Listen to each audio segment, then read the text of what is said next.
அத்தியாயம் 2. இது கபிலர் காலத்துக்கு 300 ஆண்டுகளுக்கு முன்பு நடந்த கதை. அப்போது வடவேங்கடம், தென்குமரி என்று தமிழ் நிலத்துக்கு எல்லையோ பெயரோ கூட உருவாகிவிடவில்லை.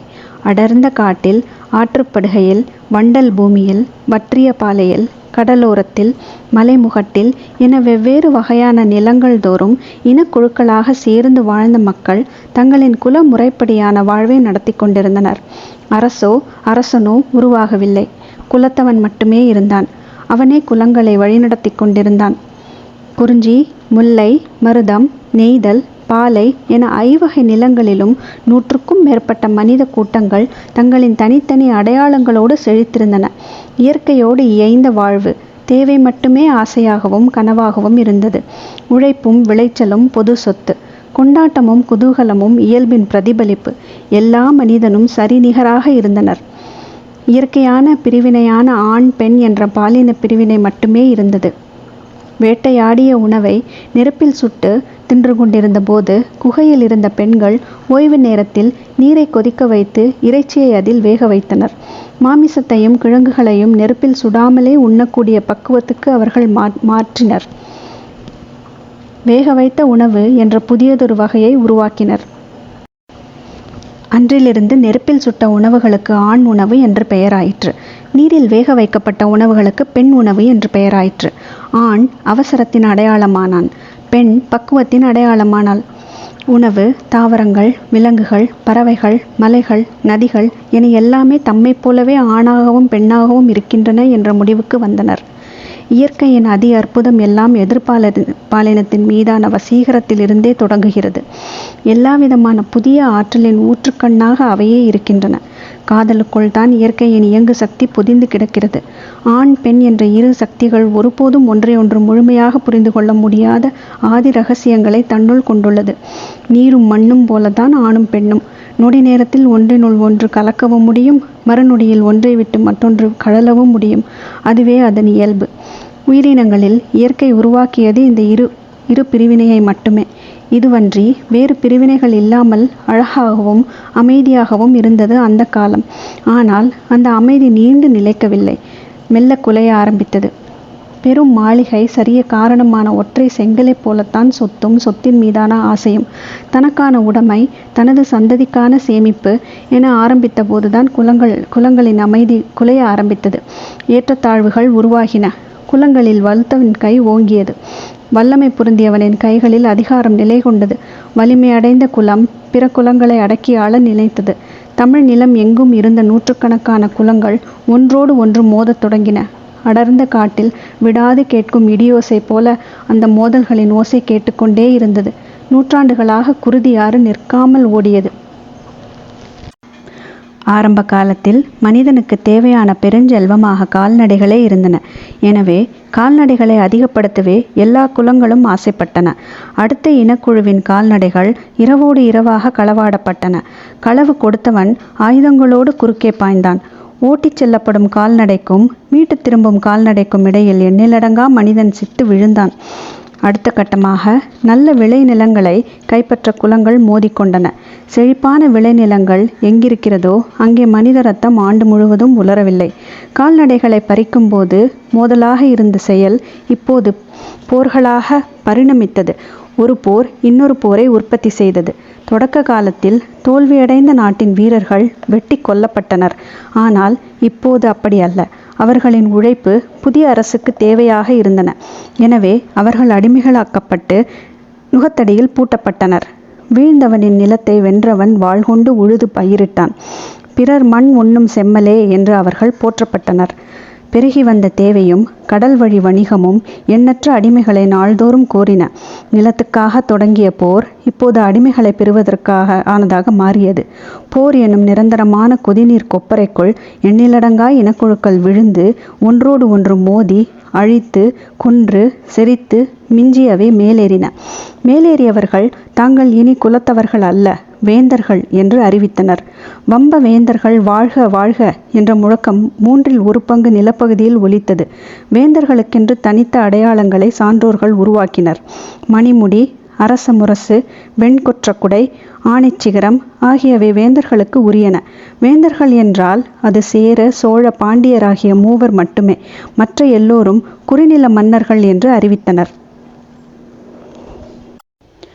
எந்த ஓர் ஆணையும் ஆட்சிக்கு உட்பட்ட நிலப்பகுதிக்குத்தான் பொருந்தும். மூவேந்தர்களின் நிலப்பகுதிக்கு வெளியே இருந்தவர்கள் அந்த ஆணையை காலிலே மிதித்து காரி உமிழ்ந்தனர். குடவர், அதியர், மலையர், வேளிர் என 20க்கும் மேற்பட்ட குலத் தலைவர்கள் வாளேந்தி வஞ்சினம் உரைத்தனர். காவிரி, வைகை, பேரியாறு என ஆற்றங்கரைகளில் மூவேந்தர்களின் நாடுகள் அமைந்தன. இவர்களின் தலைமையை ஏற்காத இனக்குழுக்கள் பெரும்பாலும் மலையும் காடும் சார்ந்த நிலப்பகுதியில் இருந்தனர். ஐவகை நிலத்தில் அமைந்த அனைத்து நாடுகளுக்குள்ளும் ஊடுருவி இரத்த நாளங்களாக குறுக்கும் நெடுக்கும் அலைந்து கொண்டிருந்தவர்கள் பாணர் சமூகத்தை சார்ந்த கலைஞர்கள். அவர்கள் பாடிய பாடல்களும் கூறிச் சென்ற கதைகளும் நிலமெங்கும் பரவி கிடந்தன. அவர்கள் யாழெடுத்து மீட்டி பீரிடும் குரலில் பாடிய போதுதான் போர்க்களத்தில் மரணத்தை தழுவியவன் வரலாற்றில் உயிர் கொண்டு உலவினான். அவர்கள் தங்களின் நைந்து போன மேலாடைக்குள் புகழை விதைக்கும் அபூர்வத்தை வைத்திருந்தனர். எல்லோருக்கும் தேவை புகழ். தலைமுறை தலைமுறையாக சொல்லப்பட வேண்டிய வீரக்கதையின் நாயகனாக நிலை பெற வேண்டிய புகழ். அதை விதைப்பவர்களாக பாணர்கள் இருந்தனர். குலத்தலைவர்களும் சிற்றரசர்களும் பாணர் சமூகத்தை அரவணைத்து அள்ளி தந்தனர். அவர்களின் ஆற்றலையும் வள்ளல் தன்மையையும் பாணர்கள் விடாமல் பாடி இந்த வறிய கலைஞர்களின் வற்றாத குரல் தமிழ் நிலம் எங்கும் மிதந்து கொண்டே இருந்தது. இப்போது வள்ளல்களின் தலை நாயகனாக பரம்பு நாட்டைச் சேர்ந்த வேள்பாரி இருந்தான். அவனது ஆளுகையும் ஆற்றலும் வாரிக் கொடுக்கும் வள்ளல் தன்மையும் நிலமெங்கும் பரவின. நாடுகள் தோறும் பாணர்கள் பாரியை பற்றி பாடல்களை பாடிக்கொண்டே இருந்தனர். தங்களின் பசியை போக்க யாரும் இல்லாத காட்டுப்பகுதியில் கூட காலில் சலங்கை கட்டி துடிப்பறை முழங்க பாரியை பற்றி பாடினால் பசி மறந்து போவதாக அவர்கள் பேசிக்கொண்டனர். பசித்தவரின் குரலாக பாரி மாறியதால் எல்லா நாட்டுக்குள்ளும் நிறைந்திருந்தான். அதோடு நிற்காமல் அவனது புகழை உச்சத்துக்கு கொண்டு போனது முல்லை கொடிக்கு தேரை தந்தான் என்ற கதை. இந்த கதையை கேட்கும் ஒவ்வொருவரின் மனதுக்குள்ளும் ஒரு பச்சிளங்கொடி துளிர் விடுகிறது. இது உண்மையோ பொய்யோ தெரியாது. ஆனால் இந்த கதை தம் குழந்தைக்கும் தம் சுற்றத்துக்கும் தம் சமூகத்துக்கும் தம் வேந்தனுக்கும் மிக அவசியம் என மக்கள் நினைத்தனர். விளைந்த நெல்லை அறுக்கும் முன்னர் கூறிய வாளோடு வரி வாங்க வந்து நிற்கும் வேந்தனுடைய வீரர்களிடம் மக்கள் வரியோடு சேர்த்து ஒரு முல்லை கொடியையும் கொடுத்து அனுப்புவதாக பக்கத்து நாடுகளில் பேசிக்கொண்டார்கள். தமிழ் நிலம் முழுவதும் சுற்றி அலையும் பாணர் குழுக்கள் ஒரு முறையாவது பரம்பு நாடு சென்று திரும்பினர். எல்லா மன்னர்களிடமும் பரிசல் பெற்ற பாணர்கள் பாரியிடம்தான் கருணையை பெற்றனர். கருணை வற்றிப்போவதே இல்லை. அது அவர்களின் நினைவுகளில் சுரந்து கொண்டே பாணர்கள் தங்களின் நினைவில் இருந்து மட்டுமல்ல, நினைவு மறந்து பாடும் பாடல்களாக பாரியின் பாடலே இருந்தது. புகார் நகரில் நாளங்காடியில் காவல் புரிந்த ஒரு வீரன் கடைவீதியில் அலைந்து கொண்டிருந்த பாணர் குழு ஒன்றை பார்த்து கேட்டான், பாரி பரம்பை ஆள்கிறானா அல்லது பாணர்களை ஆள்கிறானா? நாளங்காடிக்கு மிக அருகில்தான் பட்டினப்பாக்கம் இருக்கிறது. அதுதான் சோழ நாட்டு வேந்தனும் உயர்குடிகளும் வாழும் பகுதி. காவல் வீரன் கேட்ட கேள்வி விரைவிலேயே பட்டினப்பாக்கத்துக்கு வந்து சேர்ந்தது. சிறிது காலத்திலேயே மூவேந்தர்களின் அரண்மனைகளிலும் அந்த கேள்வி எதிரொலித்தது. இந்த கேள்வி தனக்குள் ஒரு பதிலையும் கொண்டிருந்தது. அந்த பதில் மூவேந்தர்களின் உறக்கத்தை குலைத்தது. மூவேந்தர்கள் எனும் பேரரசர்களையும் மீறி நிலை பெற்றிருந்தது பாரியின் புகழ். அவர்களால் பாரியை ஒன்றும் செய்துவிட முடியவில்லை. காரணம் பாரியின் மாவீரம், பரம்பு நாட்டின் நிலவியல் அமைப்பு, படை வலிமை ஆகியவை எல்லாம் தான். ஆனாலும் சந்தர்ப்பத்தை எதிர்பார்த்து காத்திருந்தனர். இந்த காலத்தில்தான் கபிலர் அருக நாட்டை ஆளும் சிறுகுடி மன்னன் செம்பனின் மாளிகைக்கு தற்செயலாக வந்து சேர்ந்தார்.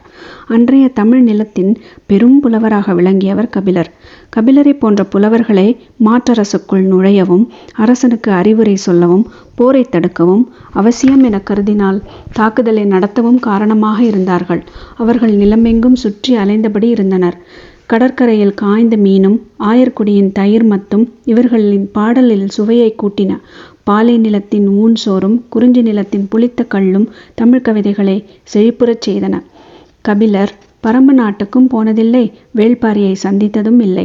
ஆனால் பாரியை பற்றி பாணர்கள் மீண்டும் மீண்டும் பாடியபோது அவருக்கு வியப்பை விட ஐயமே வலுப்பெற்றது. எல்லோராலும் அதிகம் புகழப்படும் ஓர் இடத்தில் பிழைகள் மலிந்திருக்கும். யாருடைய கவனத்தையும் சிதைக்கும் ஆற்றல் புகழுக்கு உண்டு. அதற்கு அடிமையாகாதவர்களை அது சந்தித்தது இல்லை என்ற அகம்பாவம்தான் புகழின் ஆணிவேர். எனவே புகழால் நிலை பெற்றுள்ள ஒன்றின் மீது இயல்பான கசப்பு கபிலருக்கு உருவாகியிருந்தது. நடுநாட்டு அரசன் வேண்மானை காணச் சென்று கொண்டிருந்த கபிலர் பயணக் களைப்பின் மிகுதியால் சற்று ஓய்வெடுத்துச் செல்லலாம் என்று முடிவெடுத்தார். வாலியாற்றங்கரையில் அமைந்த செம்பனின் அரண்மனையை நோக்கி தேரை ஓட்டச் சொன்னார்.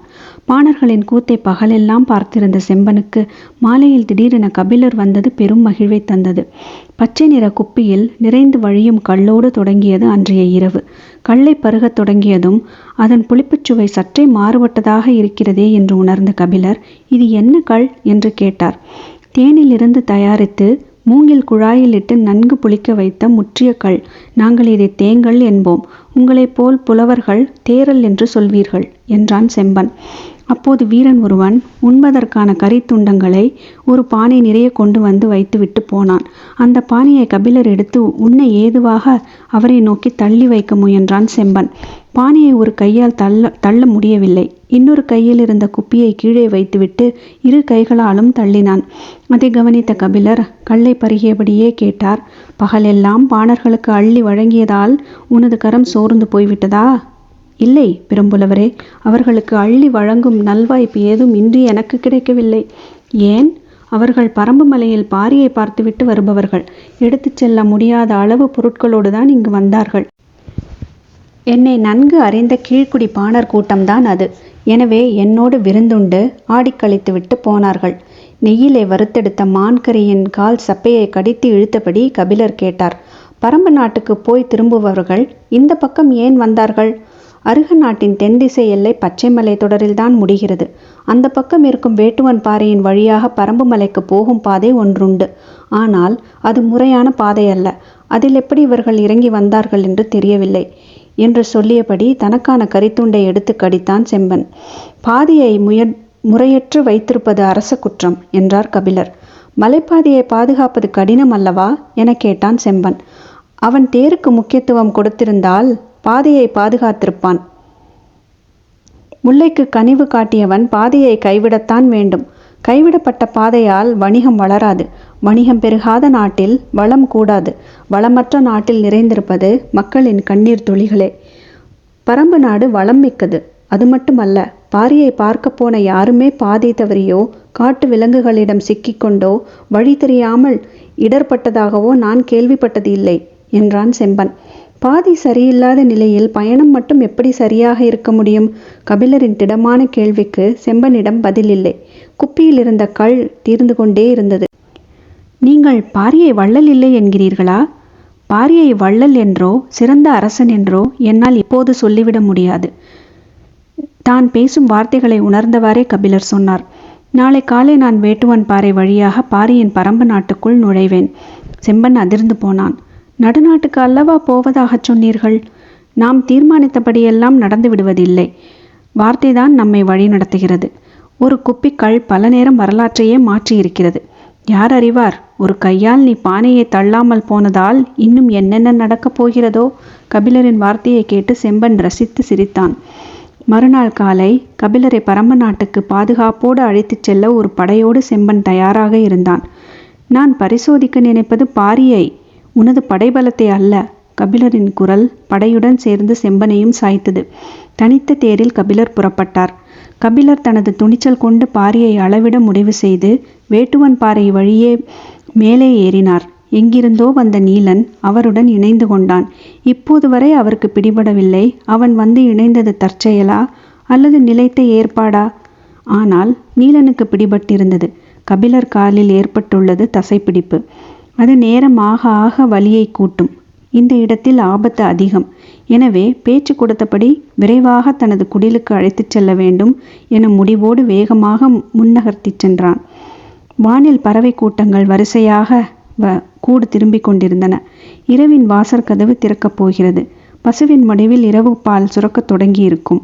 மண்ணை பார்க்க முடிகிற வெளிச்சம் இன்னும் எவ்வளவு பொழுது நீடிக்கும் என்று யோசித்தபடி நீலன் விரைவு கொண்டு நடந்தான். கபிலர் ஏதோ கூப்பிடுவது போல இருந்தது. திரும்பி பார்த்தான். அவர் ஒன்றும் சொல்லவில்லை. ஆனால் அவரது முகக்குறியை அவனால் உணர முடிந்தது. மலை இறக்கம் இன்னும் சிறிது தொலைவுதான், அதன் பிறகு சமதரைதான் என்று சொல்லி ஒரு கையை பிடித்து அவருக்கு உதவினான். நான் சிறிது நேரம் உட்கார்ந்து கொள்ளவா? குரல் தளர்ந்து ஒரு குழந்தையைப் போல கேட்டார் கபிலர். அவனோ கீழே இருக்கும் அந்த பனையடிவாரம் போய்விடலாம் என்று சொல்லி உட்கார விடாமல் கீழிறக்கிக் கொண்டிருந்தான். அவருக்கு வலி அதிகமாகிக் கொண்டே இருந்தது. சமத்தரைக்கு வந்தவுடன் பனைமரத்தின் அடிவாரத்தில் அவரை அமர வைத்துவிட்டு சிறிது நேரத்தில் வருகிறேன் என்று சொல்லி தெற்கு பக்கமாக ஓடத் தொடங்கினான். கபிலருக்கு வலி அதிகமாகிக் கொண்டே இருந்தது. இவ்வளவு வேகமாக எதற்கு ஓடுகிறான் என்ற யோசனை தோன்றியது. ஆனால் இப்போதாவது உட்கார விட்டானே என்ற நிம்மதி பெருமூச்சு விட்டார். நேரமாகிக் கொண்டிருந்தது. பனை மட்டைகளும் பனந்தாள்களும் எங்கும் கிடந்தன. அதை பார்த்து கொண்டிருந்தவருக்கு திடீரென சந்தேகம் வந்தது. ஒருவேளை அவளை பார்க்க போய்விட்டானோ? அடுத்த குன்றை தாண்ட வேண்டுமே, எப்படி இருட்டுவதற்குள் வந்து சேருவான்? பெண்ணின் இதழ் சுவையை பற்றி நாம் கொஞ்சம் சொல்லியிருந்தால் போகாமல் இருந்திருப்பானோ? இல்லை இல்லை, சொல்லியிருந்தால் அப்போதே புறப்பட்டு போயிருப்பான். எண்ணங்கள் ஓடிக்கொண்டிருக்க அதே வேகத்தோடு நீலன் வந்து நின்றான். கைகளில் பச்சிலைகள் இருந்தன. இதை வாயில் போட்டு மெல்லுங்கள் என்றான். என்ன இலை இது? முதலில் இலையை வாயில் போட்டு மெல்லுங்கள், கால் வலி நின்ற பிறகு கேளுங்கள் என்று சொல்கிறேன் என்றான். கபிலர் பச்சிலையை மென்றார். சிறிது நேரம் கழித்து இருவரும் நடக்கத் தொடங்கினர். பச்சிலை பறிக்கப் போவதாக இருந்தால் என்னை முதலிலேயே உட்கார விட்டிருக்கலாமே, ஏன் வலுக்கட்டாயமாக பனைமரம் வரை கீழே இறக்கினாய்? பனைமரம் எங்களின் குலச்சின்னம். மனிதனுக்கு மட்டுமல்ல, பரம்பு மலையின் எல்லா உயிர்களுக்கும் அது தெரியும். அதனிடம் ஒப்படைத்து விட்டு போனால் எந்த ஆபத்தும் வராது. அதனால்தான் பனை அடிவாரத்தில் உங்களை உட்கார வைத்தேன். தனது எண்ணத்துக்கும் அவனது எண்ணத்துக்கும் இருக்கும் வேறுபாட்டை உணர்ந்தபோது கால்வலியை தாண்டிய ஒரு வலியை உணர்ந்தார் கபிலர். தென்னை எத்திசையும் வளைந்து வளரக்கூடிய தன்மையுடையது. பனையோ தன் இயல்பிலேயே செங்குத்தாக வளரக்கூடியது. இயல்புதான் ஒன்றின் குணத்தை தீர்மானிக்கிறது. வளைந்து கொடுக்காத பரம்பு நாட்டின் இயல்பு பனையிலும், பனைமரத்தின் இயல்பு பரம்பு நாட்டிலும் நிலை கொண்டுள்ளது. முள்ளம்பன்றியைப் போல அடிமுதல் நுனிவரை உடல் சிலிர்த்தபடி வளரும் பனைமரம் பரம்பு நாட்டின் ஆவேச அடையாளம். அதன் நிழலிலே தான் பாதுகாக்கப்பட்டிருந்தோம் என்ற உண்மை கபிலருக்கு விளங்கிய போதுதான் இன்னொன்றும் விளங்கியது. நீண்ட பொழுதுக்குள் முன்பே பாரியின் பாதுகாப்புக்குள் தாம் வந்துவிட்டோம் என்பது.